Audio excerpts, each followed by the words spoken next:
Hey there, Brainiac, welcome! No vídeo de hoje vai estar dando uma olhada no nosso tecido cartilaginoso, tá bom? A gente vai falar quais são os principais tipos de cartilagem, entender as características delas, para posteriormente a gente focar no que a gente chama de cartilagem articular, que é a cartilagem que fica entre os nossos ossos e permite que a gente tenha movimentos fluidos e sem dor, por conta que diminui o atrito entre os ossos, tá bom? Então, além da gente falar isso, a gente vai entender, a gente vai ver nas lâminas como que a gente consegue identificar uma cartilagem articular, as células e o que fica entre as células, que é a matriz extracelular, as camadas do tecido cartilaginoso articular, para a gente entender uma patologia que ela chama osteoartrose, tá bom?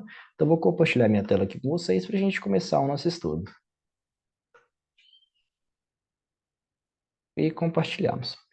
Galera, a primeira coisa que eu quero que vocês saibam é que a nossa cartilagem, ela é dividida em três tipos diferentes.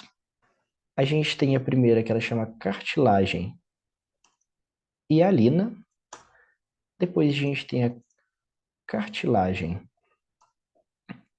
elástica e depois a gente tem a cartilagem fibrosa, que ela também é chamada de fibrocartilagem, tá bom? Então a gente tem três principais tipos de cartilagem: a cartilagem hialina, a cartilagem elástica e a cartilagem fibrosa. E o que que caracteriza a cartilagem hialina, por exemplo? A cartilagem hialina, ela é rica no que a gente chama de fibras colágeno do tipo 2. A cartilagem elástica, ela é rica em fibras elásticas. E a cartilagem fibrosa, ela é rica em fibras colágenas do tipo, não só do tipo 2, mas também do tipo 1, tá bom? A do tipo 1, ela é mais resistente e, consequentemente, faz com que a cartilagem fibrosa ela também seja mais resistente a impactos, a trações. Então, ela compõe algumas partes do nosso corpo que precisam sofrer impactos de vez em quando para ela ser uma cartilagem mais forte. Exemplo da nossa sínfise púbica. Agora, quando a gente fala da cartilagem elástica, por exemplo, ela compõe alguns tecidos moles do nosso corpo que são mais elásticos. Exemplo da nossa orelha, que não precisa ser tão rígida, tão forte, e ela pode ser mais elástica, tá bom? E a gente também tem a cartilagem hialina, que ela compõe fibras colágenas do tipo 2, e ela compõe também alguns tecidos moles do nosso corpo. Mas o que que é mais importante com relação à cartilagem hialina? É que ela tem uma divisão, que igual eu comentei com vocês, que um tipo de cartilagem hialina é a cartilagem articular. A cartilagem articular é a que fica entre os nossos ossos. E ela, ficando entre os nossos ossos, ela faz com que a gente diminua o atrito entre os ossos, faz com que a gente possa ter movimentos fluidos e sem dor. Então, aqui a gente tem uma cartilagem, por exemplo, entre o húmero, o rádio e a ulna, que faz com que eu possa ter os movimentos de controlar o meu braço, os movimentos fluidos, sem eu ter dor, sem eu ter uma tração, sem eu ter um atrito entre os ossos muito grande, tá bom? Então essa é a função da cartilagem articular, permitir que a gente tenha movimentos fluidos e sem dor por meio da diminuição do atrito entre os ossos. E, gente, uma coisa muito importante que a gente tem que saber com relação às cartilagens é que elas são tecidos avasculares, então elas não têm vasos sanguíneos que passam pelas cartilagens. Consequentemente, a gente não tem uma maneira de nutrir elas. A gente pode pensar dessa maneira. Como não passam vasos, como que a gente vai nutrir a nossa cartilagem? Por isso, existe um tecido conjuntivo que reveste essa cartilagem que ele chama pericôndrio. O pericôndrio é um tecido conjuntivo que ele reveste as nossas cartilagens e, consequentemente, ele nutre também as nossas cartilagens, tá bom?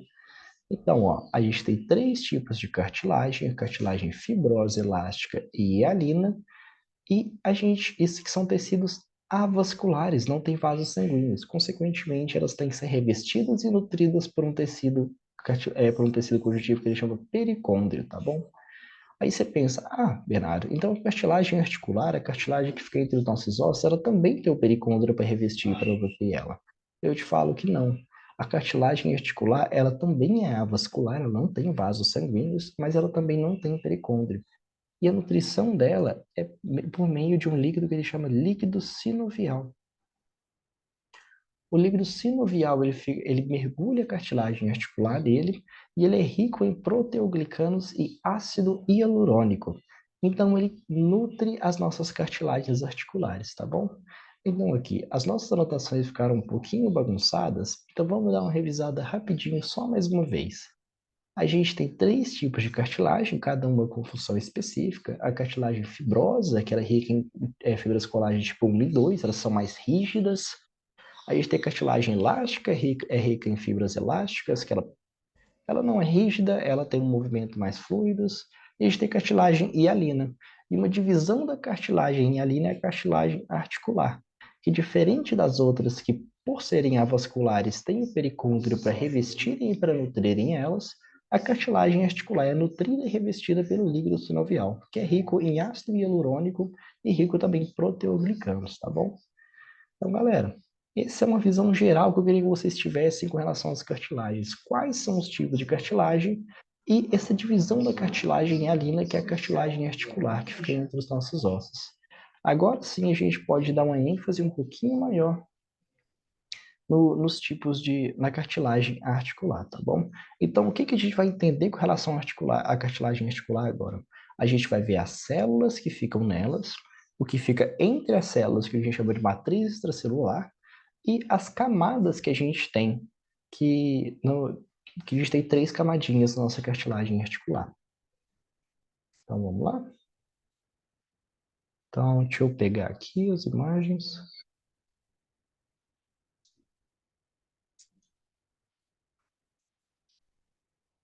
Ixi, saiu. Gente, esses slides eles não são meus, tá? Eu queria deixar claro isso mais uma vez. Esses slides são da professora Fernanda aqui da IMEPAC. Eu tô pegando só pra gente estudar aqui e fazer essa revisão da nossa cartilagem articular. Deixa eu esperar. Aqui, ó. Aqui a gente tem a cartilagem hialina, aqui a cartilagem elástica, a fibrocartilagem.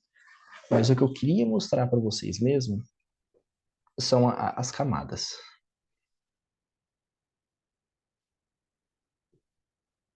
A internet não está ajudando muito.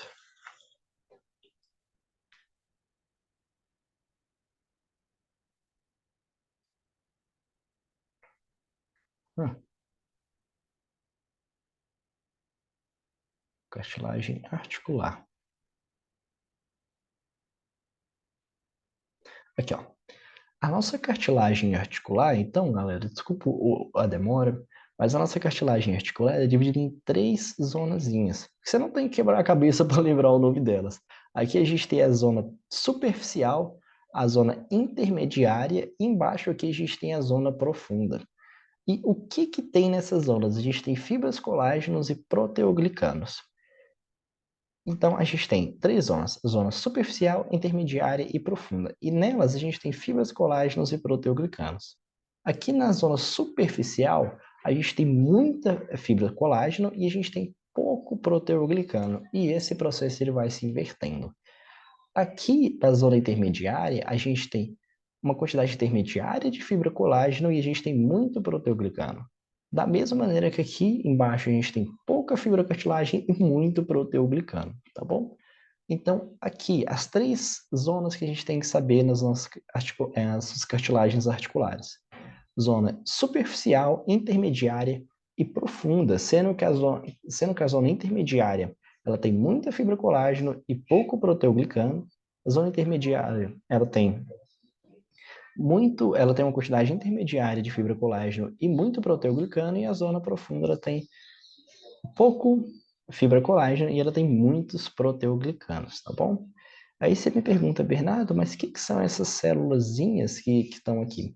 Isso aqui a gente chama de condrócitos, tá bom? Os condrócitos são as principais células do nosso tecido cartilaginoso, elas que compõem o nosso tecido cartilaginoso. Primeiro, elas são chamadas de condroblastos. Condroblastos são células mais jovens, que elas ficam maturas, elas diminuem a capacidade de trabalho dela, mas elas ficam mais maturas e começam a chamar condrócitos. Então, se você vê condroblasto e condrócito, é a mesma célula. Só que condroblasto é mais jovem e com uma sintetização mais ativa, e a gente tem os condrócitos, que eles são mais maturos e eles têm uma capacidade de trabalhar um pouquinho mais limitada. Tá bom? Então, galera, essas são as zonas, então. A zona superficial, intermediária e profunda, sendo que a gente tem os condrócitos, que são as principais células que compõem aqui. E, gente, esses condrócitos, eles podem sofrer mitose, e quando eles sofrem mitose, eles ficam todos juntinhos. Aqui, por exemplo, nessa imagem que está circulada, vocês estão vendo que os condrócitos, eles estão aqui todos juntinhos, depois de eles sofrerem mitose? Então, isso a gente chama de grupos isógenos, ou grupos isogênicos, que é exatamente o condrócito depois de sofrer mitose e ficar juntos. Aqui a gente tem outro grupo isogênico de dois condrócitos, aqui a gente tem um condrócito sozinho, aqui outro grupo isógeno, tá bom? E vocês estão vendo que circulando esses grupos isógenos, a gente tem uma cartilagem, um tecidozinho que ele é mais escuro, isso chama matriz territorial. E entre os condrócitos, entre os grupos isógenos também, a gente tem esse azul que ele é mais clarinho, isso chama matriz interterritorial, tá bom? Então aqui a gente tem a matriz territorial circulando os condrócitos e grupos isógenos, e a gente tem o tecido que fica entre os condrócitos, entre os grupos isógenos, que é a matriz interterritorial, tá bom? E aproveitando que a gente está aqui, só dar uma revisão rapidinha, a gente tem duas maneiras da nossa cartilagem crescer, que é o primeiro chama crescimento intersticial, que é exatamente isso, os condrócitos sofrem mitose e vão crescendo a cartilagem, isso acontece só nos primeiros meses de vida. E depois a gente tem o crescimento aposicional, que é por meio do pericôndrio, que é o tecido que reveste e que nutre a cartilagem. Mas a gente não tem pericôndrio na nossa cartilagem articular, tá bom? Importantíssimo a gente lembrar disso.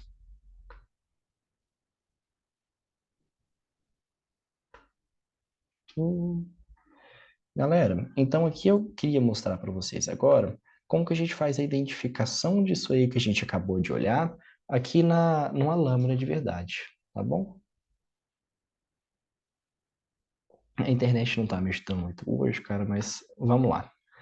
Então, aqui a gente tem uma cartilagem articular. Esse rosa, ele já é o osso. Então, entre os ossos, aqui teria outra cartilagem articular e outro osso ali em cima, né? Então, no finalzinho do osso, a gente tem a nossa cartilagem hialina articular, que permite que a gente tenha movimentos fluidos, diminui a tensão, diminui o atrito entre os ossos e faz que a gente tenha movimentos sem dor. Então, o que que a gente tem aqui? A gente tem aqui em cima a zona superficial. Vocês estão vendo que a gente tem condrócitos mais juntinhos aqui. A gente tem a zona intermediária. E embaixo a gente tem a zona profunda. Então, zona superficial, zona intermediária e zona profunda. E o que a gente consegue ver mais aqui? Vocês estão vendo que a gente tem esse monte de bolinhas, esse monte de células? São os condrócitos. A gente tem condrócito, condrócito, condrócito, condrócito, e aqui a gente tem condrócitos, por exemplo, aqui tem dois condrócitos juntinhos, aqui tem quatro condrócitos juntinhos, ó, e quando a gente tem esses condrócitos juntinhos, significa que eles sofreram mitose, e quando eles sofrem mitose e eles ficam juntinhos assim, eles chamam grupos isógenos ou isogênicos. E circulando esses grupos isógenos ou isogênicos, circulando os condrócitos também, a gente tem esse tecidozinho que chama matriz territorial. E esse roxo mais claro, que é o espaço entre os condrócitos, a gente chama de matriz territorial, tudo bem? Aqui eu peguei até um slide que a gente consegue ver bem melhor isso aqui. Olha, aqui nesse roxo mais escuro, matriz territorial, e entre o roxo mais claro, matriz interterritorial. Se você for com o mouse aqui, você consegue ver o destaque. Matriz territorial e interterritorial. Muito legal. E é isso. Aqui embaixo a gente vai ver quando a gente vai falando de tecido ósseo também. Você tá vendo que a cartilagem ela invadiu o osso? Isso aqui já é cartilagem que ela foi calcificada, tá bom? Que ela fica mais, ela dá uma coloração mais escura no osso quando a gente vê na lâmina. Então, só passando rapidinho que a gente vai ver isso na parte de osso. Mas, gente, esse é o que eu precisava que vocês identificassem. A gente tem a zona superficial aqui em cima, a gente tem a zona intermediária e aqui embaixo a gente tem a zona profunda. Sendo que a gente tem os condrócitos como principais células e elas podem sofrer mitose e virar grupos isógenos ou isogênicos. Circulando os grupos isógenos ou isogênicos, a gente tem essa região que ela é rica em proteoglicanos, então ela é mais escurinha, que chamam matriz territorial. E entre elas, matriz interterritorial, tudo bem? E agora, só para a gente fechar com chave de ouro, galera, eu preciso mostrar para vocês uma doença, uma patologia que ela chama osteoartrose. A osteoartrose é uma patologia que ela funciona da seguinte maneira. A gente não sabe a causa exata do que causa a osteoartrose, mas ela com certeza está relacionada com o envelhecimento da cartilagem articular e quando você tem exercícios que fazem uma tensão muito grande na cartilagem articular. A osteoartrose, então, é quando você tem perda da cartilagem articular. Consequentemente, tem o osso, ele fica mais próximo, o osso ele encosta no outro, isso causa muita dor e faz com que seus movimentos eles não sejam mais fluidos, seus movimentos eles não sejam tão bem executados mais. Você fica com movimentos parecidos com de robôs, além de ter uma dor muito grande. Ela não tem cura, mas existem muitos exercícios que você pode fazer para aliviar as dores da osteoartrose. E essa é uma abordagem histológica que a gente consegue ver dela. Todas essas três lâminas são lâminas patológicas, ou seja, a gente tem a patologia que é a osteoartrose identificada nela. E o que a gente tem aqui? Nessa número 3, nessa última fotinha, a gente tem que os condrócitos morreram. Então, a necrose completa dos condrócitos aqui tem muitos tecidos, tem muita parte que ela está livre, e a necrose dos condrócitos identifica que a gente perdeu parte da cartilagem, que a gente tem essa osteoartrose. Então, essa terceira imagem é a necrose dos condrócitos. E essas outras duas imagens significa que, depois que o tecido ele sofreu a lesão, os condrócitos eles começaram a perceber, falaram, nossa, o tecido ele sofreu lesão, a gente precisa fazer alguma coisa. E elas começam a dividir. Os condrócitos vão se dividindo tanto que eles começam a expor essa camada superficial, que tem muita fibra colágeno. Então, como tentativa de repor o tecido que foi lesado, os condrócitos se dividem tanto que eles acabam expondo as fibras colágeno aqui, que é exatamente o que está sendo representado nessas duas imagens, que é as duas principais características da osteoartrose histologicamente falando. Ou na número 3, que é a necrose completa dos condrócitos, ou nessas duas primeiras, que é como o tecido ele sofreu lesão, os condrócitos tentam dividir para repor o que foi lesado, eles acabam expondo as fibras colágeno, tudo bem? Isso é o que a gente chama de osteoartrose. Então, se pedirem para você identificar, esses três são tecidos que são lesados, são tecidos patológicos, e a gente tem os tecidos que a gente acabou de ver ali, que são aqueles tecidos que a gente acabou de identificar as partes dele na lâmina, aquilo é um tecido que ele está completamente saudável, tudo bem? Então, galera, é isso que eu queria falar com vocês na aula de hoje. Entender os tipos de cartilagem, a característica de cada uma para a gente entender a cartilagem articular. Entender as três zonas, superficial, intermediária e profunda, e entender sobre o que tem entre a gente entendeu os condrócitos, o que tem entre os condrócitos, quando os condrócitos se dividem, que são os grupos isogênicos, circulando eles a gente tem a matriz territorial mais escurinha e entre os condrócitos a gente tem a matriz interterritorial, tudo bem? E a gente tem a osteoartrose, que é a morte do tecido cartilaginoso, que a gente pode ter ou a tentativa de reposição por meio dos condrócitos e a exposição das fibras colágeno, ou a gente pode ter a necrose dos condrócitos em si. E galera, muito obrigado por ter assistido esse vídeo, espero de coração ter ajudado, tudo bem? Desejo uma boa RAP a todos.